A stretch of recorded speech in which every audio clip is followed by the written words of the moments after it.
Senge double jab and the right hand connects, but Janibek is just on another level on the inside. Big left hand! Oh my goodness, what a shot! Lara versus Janibek is coming here soon for review for all. But there seems to be like this overlying belief, this like conquering thought that Janibek is going to be the winner of this fight, despite I guess Lara having the greater resume, proving his skills against the higher level talents, taking on the greater competition compared to when you look at Janibek's record. It's kind of a bunch of Europeans, crab farmers or some shit. But that doesn't, it's like, I guess people don't grasp their head around that fact. They still look at Janibek because even Terrence Crawford called him out. So he clearly has to be some level of talent. I'm going to be the advocate here. I'm going to be the contrarian and say Lara could honestly mess up Janibek's and Crawford's plans, despite being older, despite having the less activity. But I'm gonna delve into this a little bit later. All right, now let's look at why everybody's trying to say Janibek. I guess because he's like the next Triple G. Even I'm a fan of Janibek. This doesn't mean I'm not. It's just I seen Lara versus Danny Garcia. I seen Lara against recently, those despite he doesn't fight that active. I seen him go against a lot of good guys, and he kind of held his own. As he ever looked terrible? Don't mention the Canelo fight. Yes, low activity, but he still managed to convince a large portion of the audience that he had won. So let's kind of not add in his age, his activity, and just pure skill for skill, and go back to Janibek's skill.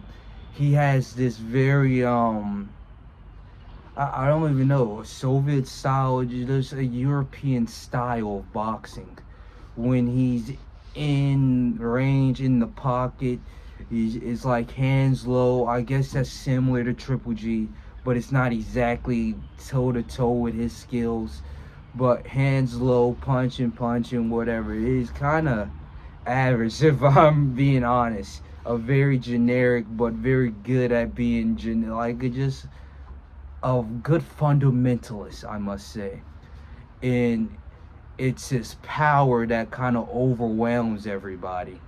That he has all of this strength, this also mobility, but just power to put guys' lights out. And now going to Lara, how he will probably go against I guess Janibek's style. I don't think Janibek's going to be so easily able to put the pressure on how he puts it on everybody else on Lara the exact same way. And that's just because that Lara's an old ass dude. His knees aren't the best. His legs aren't the most agile. His speed though has kind of remained in the hands. And then his I guess his power is kind of unique. He has a great jab, a fabulous jab. Some might say all he has is a jab, because all he threw was a jab in the Danny Garcia fight, which is his last fight in 12-13 months. It's been a while. I don't know why he's so low activity, however you pronounce it, why he's not as active in the game as he should be. But every time he goes out, he performs well. If I had to guess for the low activity, I guess it will be alongside that Terrence Crawford effect, where he doesn't want to take on too much competition in his later age, because his body probably deteriorates more than when he was a young brawler, a young lion. So let's don't know what I was gonna say. Let's just review.